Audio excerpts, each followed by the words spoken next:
সাম্যকে যেখানে আঘাত করা হয়েছে এটি কোনো পেশাদার খুনি ব্যতীত এই জায়গাটিতে কোনোভাবেই আঘাত করা সম্ভব না। এই যে ভোরবেলাতে সোহরাওয়ার্দী উদ্যানে যাওয়া, এটা একদম আমাদের চাপ প্রয়োগের কারণে।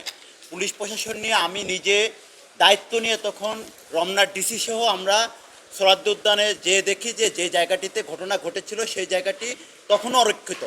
তখন আমরা দ্রুত গতির সাথে জায়গাটিতে যাতে সুরক্ষিত করা হয় তদন্তের সাথে, তখন আমি নিজে দাঁড়িয়ে থেকে সেটা করেছি। এবং তখন পর্যন্ত আমরা ঢাকা বিশ্ববিদ্যালয়ের কোনো প্রশাসনকে সেখানে আমরা দেখতে পাইনি। এবং একই সাথে পরবর্তীতে ডিবিতে যখন মামলাটি হস্তান্তর করা হয়, ডিবির সকল কর্মকর্তাদেরকে আমি দায়িত্ব নিয়ে সার্বিকভাবে সকল তথ্য তাদেরকে সরবরাহ করে আমাদের কাছে যতটুকু তথ্য ছিল, এবং ওই সকালে যারা প্রত্যক্ষদর্শী আমি পেয়েছিলাম, আমরা এখানে ছিলাম, তাদের কাছ থেকে বিভিন্ন তথ্য সংগ্রহ করে আমরা ডিবিকে দিয়েছি। এবং ওই তথ্যের ভিত্তিতেই কিন্তু ডিবি অনেক দূর তাদের কার্যক্রম এগিয়ে নিতে পেরেছে। তদন্ত করার আসলে আমাদের দায়িত্ব না, আমাদের দায়িত্ব হচ্ছে তদন্ত কাজে সহযোগিতা করা। ঘটনার প্রথম দিন থেকে ওই রাত থেকেই আমরা তদন্ত কার্যে দায়িত্ব নিয়ে আমাদের ভাইয়ের জন্য, যাতে এই তদন্তের এটি পরিকল্পিত কিনা, আমাদের কাছে এখন পর্যন্ত মনে হচ্ছে এই ঘটনাটি অত্যন্ত সুপরিকল্পিতভাবে ঘটানো হতে পারে। সেই জন্য আমরা প্রশাসনকে আমরা সর্বাত্মক সহযোগিতা করেছি। তখন আমরা বলেছি যে সুপরিকল্পিতভাবে ঘটানো হতে পারে, আমরা এখনও নিশ্চিত না। এবং প্রশাসনের পক্ষ থেকেও যেভাবে সংবাদ সম্মেলনে ব্যাপারটা উপস্থাপন করা হয়েছে সেটিতে কোনোভাবেই তারা স্পষ্ট করতে পারে নাই যে এটি কি সুপরিকল্পিতভাবে ঘটানো নাকি এটি কোনো একটা অনাকাঙ্ক্ষিত ঘটনা ছিল। এই জন্যই কিন্তু আজকে আমাদের এই সংবাদ সম্মেলন, যেহেতু এটা প্রশাসনের দায়িত্ব ছিল এটি খুঁজে বের করা যে আসলে ঘটনাটি সুপরিকল্পিতভাবে ঘটানো হয়েছে কিনা। কারণ আমরা সাম্যকে যেখানে আঘাত করা হয়েছে এটি কোনো পেশাদার খুনি ব্যতীত এই জায়গাটিতে কোনোভাবেই আঘাত করা সম্ভব না। ওয়ালটন মাইক্রোওয়েভ ওভেনের খাবার গরম রাখে দীর্ঘ সময় ধরে। Walton microwave oven. যদি পেশাদার খুনি যদি এই ঘটনা ঘটিয়ে থাকে, তাহলে এর পিছনে কারা আছে, কারা এই পেশাদার খুনিকে আনলো, সেটি আমাদের প্রশাসনের কাছে আমাদের প্রশ্ন।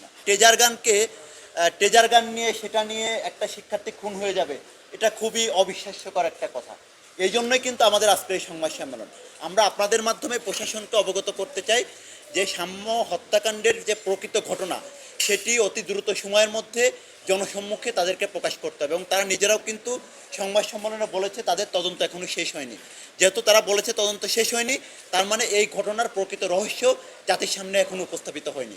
এই জন্যই আমরা তাদেরকে চাপ প্রয়োগ করার জন্যই, চাপ বলতে যাতে প্রকৃত ঘটনা তারা অতি দ্রুত সময়ের মধ্যে প্রকাশ করে, এই জন্য আমাদের এই সংবাদ সম্মেলন। আপনারা দেখেছেন যে সাম্য জুলাই আগস্ট গণ অভ্যুত্থানের একদম সম্মুখ সারির একজন নেতৃত্ব ছিল, এবং তাদের কথাই কিন্তু বাংলাদেশের আপামর জনতা, ছাত্র জনতা কিন্তু রাজপথে নেমে এসে এই আন্দোলনকে সাফল্যমণ্ডিত করে তুলেছিল এবং দীর্ঘদিনের বাংলাদেশের উপর চেপে বসে একটি ফ্যাসিস্ট গোষ্ঠীকে বাংলাদেশ থেকে বিতাড়িত করেছিল।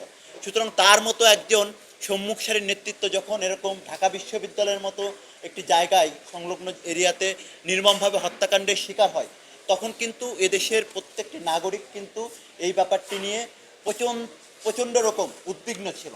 তো এই ঘটনার প্রকৃত ঘটনাকে সেটি জানার জন্য কিন্তু তারা উন্মুখ হয়েছিল। সেটিরই ধারাবাহিকতায় কিন্তু প্রশাসন হয়তোবা তড়িঘড়ি করে জাতির সামনে এটি একটা সংবাদ সম্মেলনের আয়োজন করেছে। ঢাকা বিশ্ববিদ্যালয় ক্যাম্পাস যদি নিরাপদ হতো, এখন পর্যন্ত যে সন্ত্রাসী সংগঠনকে ফৌজদারি আইনের ভিত্তিতে তাদেরকে নিষিদ্ধ করা হয়েছে, সেই সংগঠনের নেতাকর্মীরা রাতের আধারে ঢাকা বিশ্ববিদ্যালয়ের বিজয় একাত্তর হলে জয় বাংলা স্লোগান দিচ্ছে। সুতরাং কোনোভাবেই ঢাকা বিশ্ববিদ্যালয় ক্যাম্পাস নিরাপদ নয়। হলে আমরা আবারও আপনাদের সামনে বলছি, ঢাকা বিশ্ববিদ্যালয়ের প্রত্যেকটি হলে এখনও ফ্যাসিস্ট খুনি হাসিনার দোসরেরা, সন্ত্রাসী সংগঠন ছাত্রলীগের নেতাকর্মীরা অবস্থান করছে, যারা বিগত দিনে সাধারণ শিক্ষার্থী সহ ভিন্ন মতের উপর দমন নিপীড়নের সাথে সরাসরিভাবে জড়িত ছিল।